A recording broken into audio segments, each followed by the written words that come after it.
Hola a todos, hoy vamos a explorar algo fascinante, una conexión que parece de ciencia ficción, pero no lo es, la que existe entre algunos de los textos más antiguos que tenemos y lo último en ciencia sobre cómo funciona nuestra mente. Bueno, vamos a meternos de lleno en esto. Y acá arranca el gran misterio, ¿no? Pensemos un segundo. En un mundo sin imprenta, sin internet, donde todo se pasaba de boca en boca, ¿qué tenía de especial una historia para sobrevivir? ¿Qué hacía que ciertas narrativas bíblicas fueran tan pegajosas que lograron atravesar siglos y siglos de transmisión oral? A ver, lo normal es estudiar estos textos desde la historia, desde la cultura, y eso está perfecto. Pero, ¿y si nos estuvimos perdiendo una pieza clave del rompecabezas? ¿Una pieza que, en realidad, ha estado frente a nosotros todo este tiempo? Y esa pista es la misma gente que escuchaba las historias. O, para ser más exactos, el hardware biológico que no ha cambiado en miles de años, el cerebro humano. El cerebro de un antiguo israelita o de los primeros cristianos funcionaba básicamente igual que el nuestro. Y para poder investigar esto, tenemos que recurrir a un campo científico que nos da las herramientas justas, la ciencia cognitiva de la religión. La idea central es bastante simple, pero es muy poderosa. Si el hardware es el mismo, entonces las historias que mejor encajaban en ese hardware tenían una ventaja tremenda para sobrevivir. Eran, por así decirlo, más compatibles con nuestro sistema operativo mental. Y acá hay que hacer una aclaración súper importante. El objetivo de todo esto no es para nada reducir la fe a simple química cerebral. No.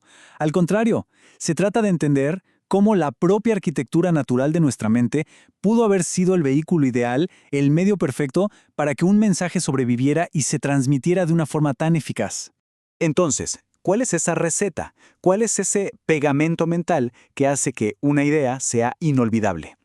Pues la ciencia cognitiva nos dice que existe una especie de zona ideal, como en el cuento de Ricitos de Oro, para que algo se nos quede grabado en la memoria. Es que nuestro cerebro, en general, tiende a descartar dos tipos de información. Si una historia es demasiado común, como un hombre comió pan, pues la ignora, es irrelevante. Pero si es demasiado rara, demasiado abstracta y loca, también la descarta, porque es muy difícil de procesar y de volver a contar bien. El punto justo, el punto dulce, está en el medio. Y esto es lo que se conoce como conceptos mínimamente contraintuitivos, o MCI. La fórmula es brillante. Se toma una idea que es casi toda normal, algo que el cerebro entiende al toque, y se le mete una pequeña pero impactante violación a las reglas de la realidad que conocemos. Y ahí está la clave. Estas son las historias que perduran. Una zarza que arde pero nunca se consume, un animal que habla, un cuerpo que camina sobre el agua. Son ideas fáciles de imaginar, pero a la vez tan fuera de lo común que es imposible que se nos olviden. Ese es el famoso pegamento mental.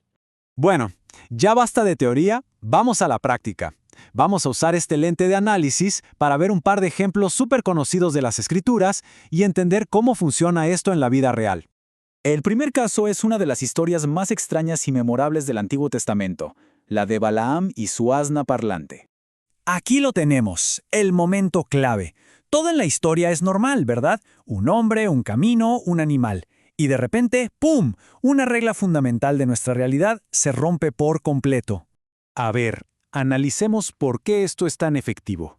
Nuestra mente tiene una categoría, una cajita, para el concepto de animal. Las reglas básicas son que se mueven, comen, respiran, lo normal. Pero la historia introduce una violación clave a esas reglas. El animal habla. Y ojo, todo lo demás en el relato sigue siendo normal. Esta única violación es lo que la hace cognitivamente perfecta, súper fácil de contar y casi imposible de olvidar. Vayamos ahora a un concepto central del Nuevo Testamento. En los inicios del cristianismo, había un montón de ideas compitiendo sobre qué pasó con Jesús después de su muerte. La pregunta es, ¿por qué una de esas versiones fue la que se impuso? Por un lado estaban los ebionitas. Ellos decían que Jesús fue simplemente un hombre mortal. Cognitivamente esto es demasiado normal, no tiene gancho. Por otro lado, los docetistas decían que era un espíritu puro y que su cuerpo era una ilusión, una idea demasiado abstracta, muy difícil de visualizar para nuestro cerebro. Y aquí es donde entra la versión de los evangelios, que es, sinceramente, una obra maestra cognitiva. El Jesús resucitado tiene elementos totalmente intuitivos que encajan en nuestra categoría de persona. Come, tiene un cuerpo de carne y hueso, se lo puede tocar, pero al mismo tiempo Rompe sutilmente las leyes de la física, como un objeto sólido, al aparecer y desaparecer de la nada en cuartos cerrados. Y este equilibrio es simplemente brillante. La historia es lo suficientemente extraña como para que no se nos olvide, pero a la vez lo suficientemente concreta y humana como para que podamos conectar con ella. Era, básicamente, la idea más contagiosa desde el punto de vista de nuestro cerebro. Bien. Entonces, ¿qué podemos llevarnos de todo esto? ¿Qué nos dice esta nueva forma de ver las cosas sobre cómo las ideas sobreviven al paso del tiempo? La conclusión es esta. El cerebro humano no es neutral, no es una pizarra en blanco. Prefiere ciertas estructuras. Las historias que logran ese balance perfecto entre lo normal y lo extraordinario, los conceptos MCI, simplemente tienen una ventaja evolutiva. En pocas palabras, la Biblia no fue escrita para computadoras que procesan datos fríos, fue escrita para cerebros biológicos, y su increíble éxito en la transmisión demuestra lo bien que entendía a su audiencia. Al final, lo que la ciencia cognitiva nos muestra es que la durabilidad de estas historias no dependía solo de la tinta y el papiro.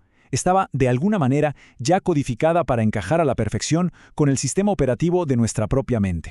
Y esto nos deja con una pregunta final para darle vueltas. Si ahora entendemos los mecanismos que hicieron que ciertas ideas fueran tan poderosas en el pasado, ¿cómo estarán funcionando esos mismos mecanismos en nuestro mundo de hoy, que está inundado de información, moldeando todo lo que creemos y compartimos?